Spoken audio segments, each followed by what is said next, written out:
Et bien yo les truckers, aujourd'hui on se retrouve pour une nouvelle vidéo. Aujourd'hui, beaucoup de changements au programme. Donc, je vais déjà vous remercier pour les 5 abonnés et les 18 vues sur ma première vidéo. Je vois que beaucoup de gens sont, comment je pourrais dire ça, sont partants pour me voir évoluer. Et ça j'aime bien. Donc je tiens à remercier aussi Baptiste qui a laissé un commentaire on ne peut plus sympathique parce qu'il m'a dit que la qualité était pourrie, enfin, entre autres, mais je le savais, donc bah, c'est quand même. Mais aussi il m'a expliqué comment je pouvais régler ça. Mais par contre, Baptiste, pour répondre clairement à ton commentaire, j'en suis conscient, t'inquiète pas, ça va s'améliorer, j'espère incessamment sous peu. Mais faut savoir que quand je mets moins de qualité d'image, ça bug encore plus. C'est très bizarre, il y a moins de fluidité, même quand je joue sur mon tournis en fait. Donc, faut savoir que les mecs vont dire peut-être que c'est parce que tu tournes exactement. Quand je tourne pas, le jeu est quand même assez fluide, mais quand je tourne, il est moins fluide. Donc voilà. J'espère régler ça très bientôt. Mais aujourd'hui les gens, la série c'est déjà là, c'est le deuxième épisode. Et la série va plus s'appeler Être fils d'amitié, parce que ça je vais en faire un gros épisode où je vais vous parler dans un épisode de jeu de ce que c'est en gros d'être dans la famille de Roger, parce que comme je vous l'ai dit en première vidéo, je suis le fils arrière-petit-fils en bref, donc je suis dans une famille de Roger depuis très longtemps. J'ai une famille de Roger depuis très longtemps, donc mes sources sont sûres à 100%, donc il n'y a pas de problème sur ça. Et pour ceux qui se demandent des fois, si vous avez des questions, peu importe lesquelles, posez-les-moi en commentaire. Je vous répondrai par écrit et ensuite dans la prochaine vidéo on prendra 5 minutes, c'est pas 5 minutes qui vont nous tuer, on prend 5 minutes. En parlant de tuer, je suis désolé de revenir sur ça. Peut-être pour certains il y avait des gens qui étaient là-bas, pourquoi s'il y avait des gens. Enfin si vous personnellement qui regardez la vidéo, vous connaissez des personnes qui étaient là-bas, je suis vraiment désolé pour eux. Mais voilà, je vais parler de l'attentat de Berlin, parce que déjà ça touche le transport d'une manière ou d'une autre. Donc voilà, je vais vous expliquer pourquoi ce sujet-là et je pense surtout avec toi Baptiste, petit dédicace au passage. Si tu as un sujet, n'hésitez pas à me le dire, et vous aussi les autres abonnés, n'hésitez pas à me dire si vous avez un sujet pour le troisième, que je tournerai normalement après ce week-end, parce que ce week-end va être très chargé. J'ai un mariage demain, le Noël samedi, et dimanche, voilà. Mais de toute façon je vous sortirai une vidéo Noël, donc en gros, normalement je devrais installer un mode Winter mode, pour vraiment se mettre dans le bain. Et pourquoi pas découvrir un peu des nouveaux horizons. Je vous dis pas plus, ce sera l'épisode de Noël. Donc on va commencer tout de suite les amis pardon, je l'ai jamais j'ai dit. Alors on se met direct en vue d'intérieur. Donc j'ai essayé d'optimiser les DLC. Donc vous pouvez voir déjà le l'escalier. En plus avec le son c'est d'autant plus impressionnant.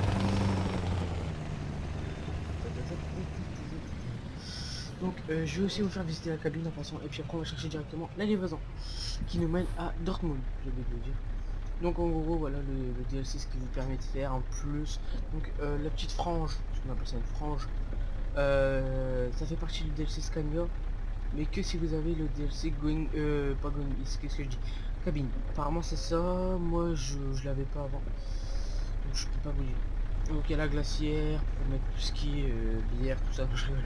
Non, la glacière pour mettre tout ce qui est, ben voilà, pour faire plus réel entre autres. Le petit emblème illuminé, la couchette tout de suite pour ma copine, et, et voilà. Enfin, en fait c'est très bien modélisé, les cabines j'aime bien. Et il y a le tour grand bien sûr, mais que je sais pas si on peut ouvrir. Donc si vous savez si on peut l'ouvrir, dites-le moi. Même avec un mode, hein, ce serait sympa. Comme ça on entendrait d'autant plus le son. Faut savoir que c'est un camion qui va nous suivre beaucoup de temps. Beaucoup de temps. Ne vous inquiétez pas. Je vais pas le... Attends, mon petit V8. Du coup. On va commencer tout de suite les gens de la CG. Donc ce sera moins joyeux d'habitude. Là j'essaie de vraiment sourire, mais en vrai ça me fait pas rire du tout. Et pourquoi j'ai choisi au fait de prendre un Scania? Parce que tout simplement je vais vous montrer de une de DLC Scania ce qu'il donnait. Une partie du DLC Scania ce qu'il donnait. Et aussi parce que c'est l'attentat plutôt, c'est passé avec un Scania. Et vous verrez que, enfin vous allez comprendre plutôt, si vous avez déjà, enfin si vous l'avez pas encore compris, on va dire ça comme ça, que ça touche le transport dans le sens où, j'espère qu'il va pas m'enculer comme on dit, dans le sens où en fait si vous voulez, ce qui se passe c'est que l'attentat a été fait avec un scania, donc un scania mort polonais, mais le gars c'était pas un polonais, c'était un tunisien qui avait pas. Bon, je vais pas rentrer dans les détails là-dessus parce que je suis pas envie d'avoir de problème, mais bon. En gros, si vous voulez, moi je vais mettre un peu plus vite les essuie-glaces parce qu'on commence à bien pleuvoir. Donc en gros, si vous voulez, oh lui il est bourré ou quoi. Si vous voulez, parce que je vais y arriver j'espère, il y a de ça 2 jours, je crois que ça s'est passé lundi. Il y a une personne qui sont baladées, comme tous les jours ou en vacances, au marché de Noël de Berlin. Situé à Berlin bien sûr. Donc ces personnes-là étaient tranquillement, ils se faisaient leur achat, ils se baladaient en pensant aux fêtes de fin d'année, tout ça. Et il y a une personne complètement idiote qui était... attendez, je vais juste faire une modification. Qui était apparemment radicalisée, qui a dit... Enfin, qui a fait plutôt une sorte de prise d'otage Enfin, en gros, il a pris en otage, pardon, le conducteur du camion, donc le polonais, qui lui est mort, donc faut penser à sa famille. Enfin, moi je vous dis ce que j'ai su et ce que j'ai vu plusieurs fois en fait sur, pas sur les réseaux sociaux, sur les pages officielles des trucs. J'ai vu ça plusieurs fois. Apparemment, ça serait ça. Donc, si je dis n'importe quoi, dites-le moi, hein, que je me trompe, comme ça, pire, je referai vite fait un débrief de ce que j'ai mal dit et je m'en excuserai bien sûr. Mais moi là pour l'instant c'est quasiment sûr, je pense. Pardon, j'ai un peu enrhumé. Donc, il était complètement déboussolé le gars. Et en gros, il a fait à peu près comme à Nice. Je sais pas s'il y en a qui ont suivi un peu les actualités, ça parlait pendant beaucoup de temps. Et ce que je voulais dire aussi pour ça, c'est que les médias là-dessus, quand ils font ça, quand ils parlent des attentats de Nice, ils remuent le couteau dans la plaie, mais c'est un truc de malade. Tous les mois, il faut que les gens, les victimes, les proches, ils sont complètement déboussolés. Ils sont complètement anéantis parce que les médias, ils se rendent pas compte que derrière leur boulot de médias, je critique pas, enfin un peu quand même, mais je vais pas rentrer dans le détail. Mais derrière leur boulot, il y a quand même des gens qui ont souffert de ça. Il faut pas oublier que ces gens-là, je crois que ça va les traumatiser à vie. C'est comme ceux de tous les attentats qu'il y a pu avoir ces derniers temps. Et l'année dernière, enfin bref, ces derniers temps. Donc revenons à nos moutons, on va dire ça comme ça. Euh, le gars complètement con, excusez-moi du terme, parce que moi je dis ce que je pense. Le gars arrive. Ah, attendez, ça serait bien de descendre. Attendez. Non, ça aurait été bien de descendre. Oh bon, ça fait loin quand même.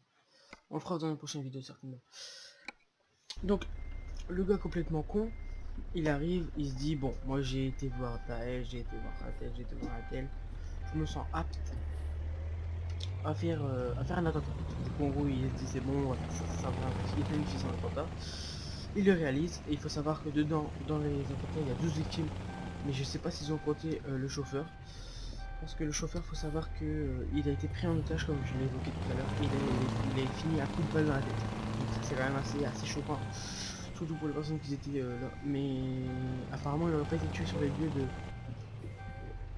lieux du drame. Donc bon. C'est pour ça qu'il y a des personnes qui n'ont pas entendu de coup de feu, mais il y a quand même 12 personnes qui sont mortes. En gros, si vous voulez, l'allée elle était droite, fin.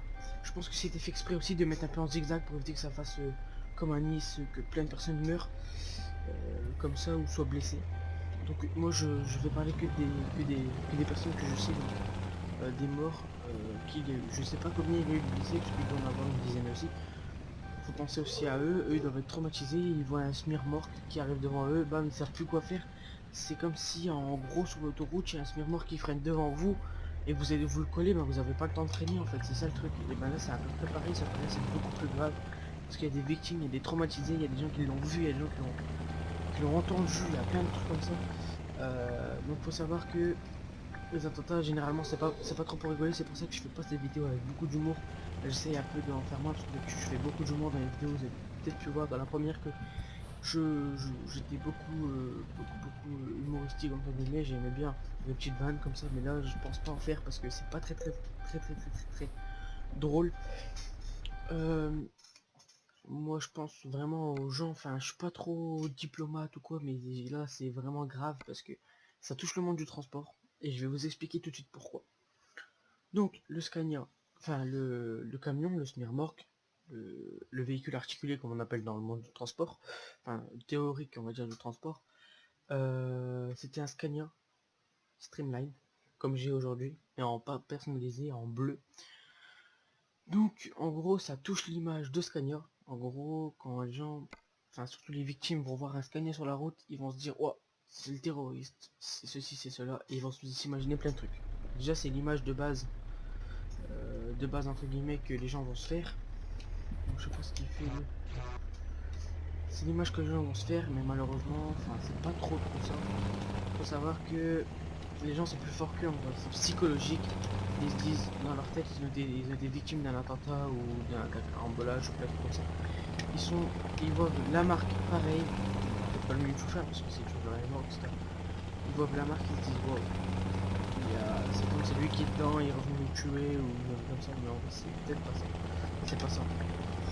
Donc ça touche aussi l'image de Scania, parce que comme je vous l'ai dit, il y a beaucoup de gens qui vont associer le Scania à un drame. Donc c'est pour ça que Scania a pris quand même un sacré coup dans la tronche. Perso, moi j'aurais été victime d'un attentat, j'aurais vu un Scania, je me suis dit ouais ok.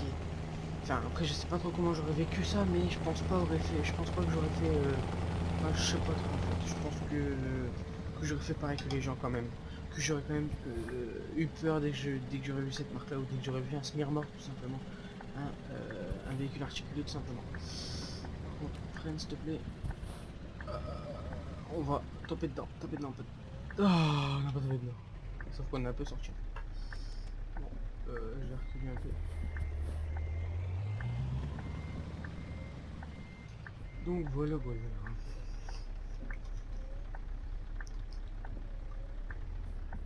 Ça des temps qui passe parce que parler sans rouler c'est chiant. Ouais, ça va se passer.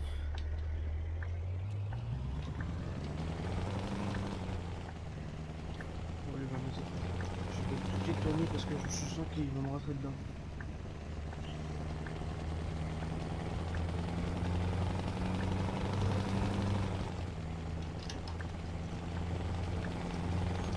Donc voilà, je disais que vraiment c'est dramatique parce que ça atteint déjà l'image des Polonais, parce que c'est un Polonais qui a été tué, qui était sur le passager, c'est un Polonais. Et il faut savoir aussi que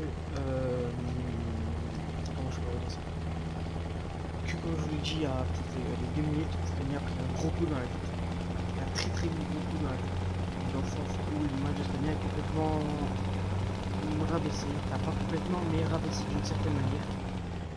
Et je pense que niveau pas des ventes, mais enfin, quand on va voir la marque Scania, on va dire que c'est dire ah ça c'est notre pas. Enfin c'est l'un des véhicules, enfin ça fait partie de la marque qui a. Enfin bref, vous me comprenez, j'arrive pas trop à m'exprimer là-dessus, c'est un sujet assez particulier, j'ai peur de dire des bêtises. Mais bon, je voulais quand même vous le faire, parce que ça va vous dire ouais, pourquoi tu l'abordes en plus que tu sais pas toi-même ce que tu fais. Faut savoir que ça me tenait vraiment à cœur parce que ça touche le monde du transport, comme je vous l'ai évoqué tout à l'heure. Et c'est particulier un peu comme sujet, donc je préférais le faire. Mais si vous avez un autre sujet pour la 3, n'hésitez pas, vous me dites, et je le fais, je le travaille au maximum. Et puis ensuite, je vous le propose sur YouTube. Donc, enfin, je dirais pas que ce texte, enfin, ce débat entre guillemets est terminé, mais j'ai plus trop de trucs à dire tellement que c'est choquant quand même. C'est vraiment choquant. Parce que voilà, je pense qu'au début de la vidéo, vous n'avez pas trop fait le rapprochement entre l'attentat de Bernard, pour ceux qui l'ont pas fait, bien sûr il y en a, ils le font. Mais au début, vous n'avez peut-être pas fait le rapprochement. Mais il faut savoir que moi je l'ai fait direct. Et je me suis dit, voilà, il y a des victimes, on va faire une vidéo pour parler un peu de ça, parce qu'en plus ça me tenait à cœur de la faire. Il faut savoir qu'il y a quand même des gens qui sont morts à cause d'un débile. Surtout, il faut savoir aussi que ces personnes étaient déjà fichées et connues et reconnues comme dangereux. Donc ça c'est encore plus grave, ça veut dire que il y avait une faille dans la sécurité.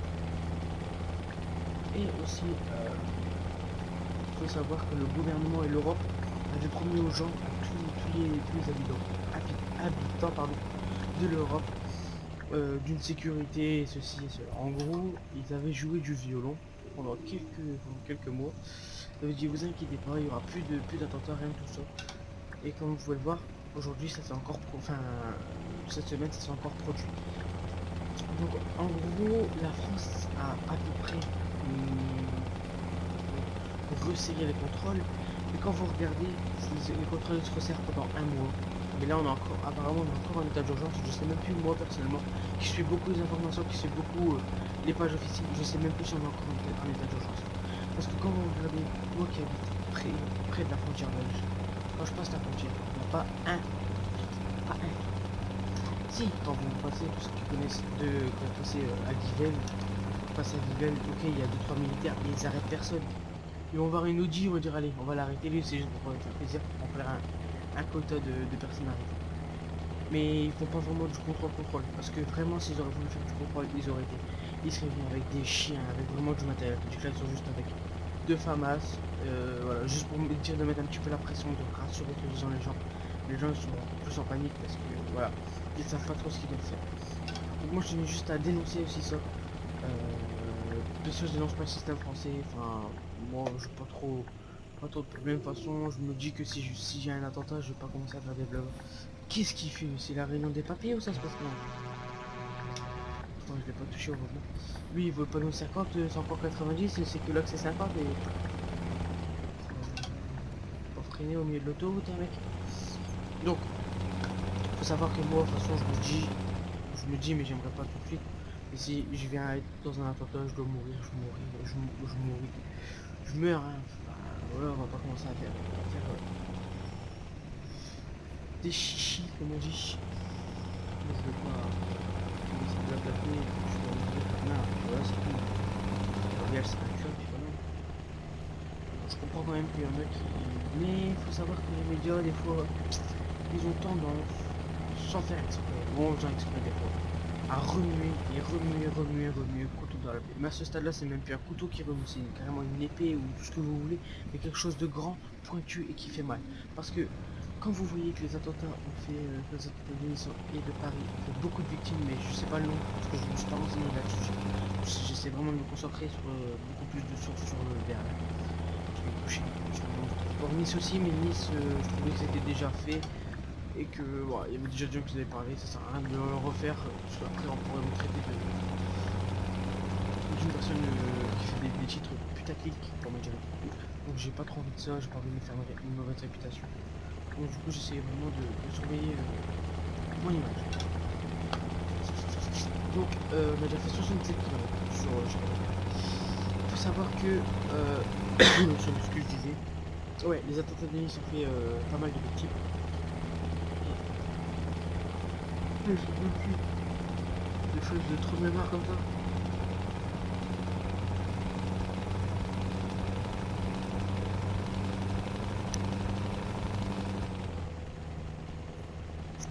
Enfin bref, je sais plus ce que j'ai dit. Ah oui voilà, quand il remue le couteau dans la plaie. Donc il faut savoir que ça a déjà fait beaucoup de victimes, beaucoup de blessés, beaucoup de traumatisés. Ah, je les traite pas bien sûr, hein, c'est vraiment pour dire que les gens vont vraiment être frappés par l'attaque, frappés par la police. C'est plus le bruit et la vision, c'est même pas l'odeur des fois, c'est vraiment tous les sens qui sont réunis, qui vous traumatisent. Et les gens ils ont du mal des fois à se remettre de ça, et des fois il y a des personnes qui n'arrivent pas à s'en sortir. Moi je trouve ça dégueulasse de faire des attentats parce que déjà ça mène à rien, ça mène à rien, ça mène strictement à rien. Donc ce que je voulais vous dire en premier, parce que des fois je m'éparpille un peu, moi je reviens au centre. Les médias pour remplir leur quota de trucs à dire, etc. C'est tout pareil, ils ont un quota, c'est comme les flics, ils ont un quota de personnes arrêtées, ils ont un quota de tout, sauf de bon sens et de savoir-vivre. Parce que moi, un jour, si je serais journaliste, on me dit parle des attentats, encore une fois, je dis non, c'est bon, on a assez parlé des attentats, je pense qu'à un moment, il faut arrêter. Parce que quand vous voyez les journalistes et les médias, c'est comme s'ils fêtaient. Ils fêtaient cet attentat. Par exemple, là, bientôt ça va faire 2 ans, je crois, 1 an ou 2 ans, je sais plus. que les attentats de Paris, les premiers attentats de Paris ont eu lieu. Et pour eux, c'est comme si c'était une fête. Parce qu'ils vont pas parler de l'enquête, ils vont refaire passer les reportages de l'année dernière pour bien faire remuer, bien le tourner, etc. Le couteau dans la plaie, comme on dit. Et moi, j'aime pas du tout ça, je trouve ça complètement dégueulasse de faire ça. Et c'est pour ça qu'aujourd'hui, je vous en parle. C'est pour ça qu'aujourd'hui, je vous parle d'un attentat de Paris. Parce que c'est un attentat pour moi qui est en trop. Comme les attentats de Paris, c'est des victimes, des traumatisés, des blessés en trop. Des familles anéanties en trop. Et pour moi, le système français doit arrêter de faire open bar. Parce que pour moi, sérieusement, je vous parle sérieusement, c'est pas pour dire de faire une vue ou quoi que ce soit, mais sérieusement, de vous à moi, je trouve ça, enfin, nul et complètement con de laisser les frontières ouvertes en sachant qu'il y a des migrants. Parce que moi je suis bien placé pour parler, parce que moi j'habite près, mais pas, enfin j'habite près et loin de deux camps de migrants qui étaient principaux. Mais il y en a encore, vous inquiétez pas, il y en a encore. Et croyez-moi que j'en suis sûr, et je me mets en main à couper, je vais utiliser beaucoup d'expressions, mais en main à couper, que il y a beaucoup de terroristes et de gens fichés qui sont faufilés entre les migrants, qui ont essayé de s'éparpiller un peu partout. Je suis sûr et certain que dans les personnes qui ont été tuées, il y avait des fichiers S, il y avait des personnes normales, il y avait des personnes qui fuyaient la guerre, il y avait des personnes qui fuyaient le pays pour la dictature, pour ceci, pour cela. Mais il y avait un peu de tout en fait. Et je suis sûr aussi qu'il y a beaucoup de personnes fichiers S qui sont passées en Angleterre et que, à mon avis, ça sent pas bon pour les prochaines années. Je dis ça, je dis rien, mais pour moi c'était vraiment bête d'avoir laissé les frontières ouvertes ou avec un minimum de contrôle, mais c'est vraiment de la présence en fait. C'est juste, je suis présent, c'est bien, je fais la plante verte. Pour moi c'est pas ça. Même quand, enfin voilà, pour moi c'est pas ça la sécurité. C'est comme si moi j'arrive, vous êtes dans un tribunal. Et à partir de sécurité, je dis bah vas-y, fais le tour. Fais le tour, passe pas par le portique en barra, je m'en fous, c'est bizarre. Fais le tour, tu peux partir, va tuer tout le monde. En gros, pour moi, c'est ça. Parce que les policiers ont peut-être, ils ont pas le temps, mais les policiers sont engagés pour ça. Ils sont engagés pour protéger les citoyens, protéger les gens qui cotisent, enfin, protéger les gens qui habitent dans le pays, tout simplement. Mais ils font rien. Il y a certains policiers qui sont vraiment engagés. Il y en a d'autres, parce que je mets pas tout le monde dans le même plat, bien sûr. Il y en a d'autres vraiment qui font rien du tout. Ça, c'est un magace, c'est un truc de malade, parce que moi je le vois bien entre la frontière belge et la frontière française. Qu'il y a beau avoir des militaires de Paris, des militaires de je sais pas où, mais ils branlent rien. Ils sont là, ils papotent, tout ça, ils papotent. Tranquille. Il y en a qui vont dire, ouais, c'est des gendarmes et des militaires du Nord. Rien à voir, c'est pas parce qu'on est du Nord qu'on est des cons, des soucis ou des ceux-là. Moi sérieusement, la vidéo, il y a une vidéo qui va arriver sur ça, tout en me jouant sur mon truc bien sûr, sur le thème de la simu, mais vous verrez que tout ce qu'on dit sur les nordistes, c'est vraiment difficile à lire. Mais bon, ça c'est un autre sujet. Attendez. Voilà. Oh. C'est vraiment dégueulasse de faire ça, je trouve. Parce qu'il y a les médias, eux en vrai s'en mettent plein les poches. Ils voient que bien des fois, il y en a qui sont un peu bizarres aussi, qui aiment regarder, se remémorer les attentats. Surtout ceux qui en font partie généralement de cet organisme, qui se disent ah les attentats, ah qu'est-ce que c'était bien. Des fois il y a des personnes c'est ça, sans vous mentir, des fois des personnes c'est ça. Et moi ça me ça me touche, mais ça me... Je sais pas comment vous dire, c'est affreux. Je vous le sens terre, c'est affreux. Franchement, c'est affreux de faire ça. Des gens se murent ça. Des gens qui ont rien demandé. Ok, si tu veux te suicider, si tu veux faire un attentat, un suicide, ok, prends-toi. On va pas tuer des autres personnes à faire kamikaze devant le stade de foot ou à faire le gay qui déplage avec un senior ou avec un semi-remorque et foncer dans les gens. Pour après te barrer après. Sauf que les gens ils ont pas pensé à ça. Ils ont pas pensé que derrière leur traumatisme ou leur bourrage de crâne, il y a d'autres personnes qui vont souffrir. Et en fait, dans l'histoire entre autres que je suis en train de vous raconter, il y a une morale. Il faut savoir que même que vous êtes influençable et influencé, il faut jamais se faire influencer. Donc en gros ça veut dire que même si y a quelqu'un qui vous dit tiens vas-y fais ça, tu seras mon pote, tu seras tout ça, faut jamais le faire. Parce que vous savez pas les conséquences qu'il y a derrière. Admettons, moi je vais vous dire, je saute du pont dans l'eau, tout se passe bien pour moi, vous allez sauter et tout va se passer pour vous, ça ne veut rien dire. Parce que, je sais pas s'il y en a qui connaissent à peu près, dans tout ce qui est dans les, enfin, dans tous les hauteurs, il y a souvent des grosses cascades, tout ça. Et il y a un mec, il y a beaucoup de gens des fois qui, pour se faire respecter, trouvent rien de mieux, trouvent rien de mieux que de sauter en tant que leur pote ou de faire pareil que. Mais ça ne mène à rien. Bon, il fait quoi grand-père là? Ça ne mène strictement à rien parce qu'en fait ce que les gens ne comprennent pas, pardon, c'est que c'est pas parce que ça se passe bien pour ton soi-disant pote que ça va bien se passer pour toi. Mais là c'est pareil en fait. C'est pas parce que lui ça s'est passé bien, il a réussi à se barrer comme l'autre, comment il s'appelle, on n'entend plus parler de lui parce qu'il a pu être interrogé. La police elle en a rien à foutre. Moi j'ai un suspect, je suis flic, j'ai un suspect. Ben moi je lui en mets plein la gueule au suspect. Comme il en a mis, excusez-moi du terme, plein la gueule aux personnes victimes, aux blessés. Enfin voilà. Ne serait-ce que de passer enfin de dire ce qu'il dit au témoignage. J'arrive. Dire ce qu'il dit au témoignage, c'est vraiment blessant.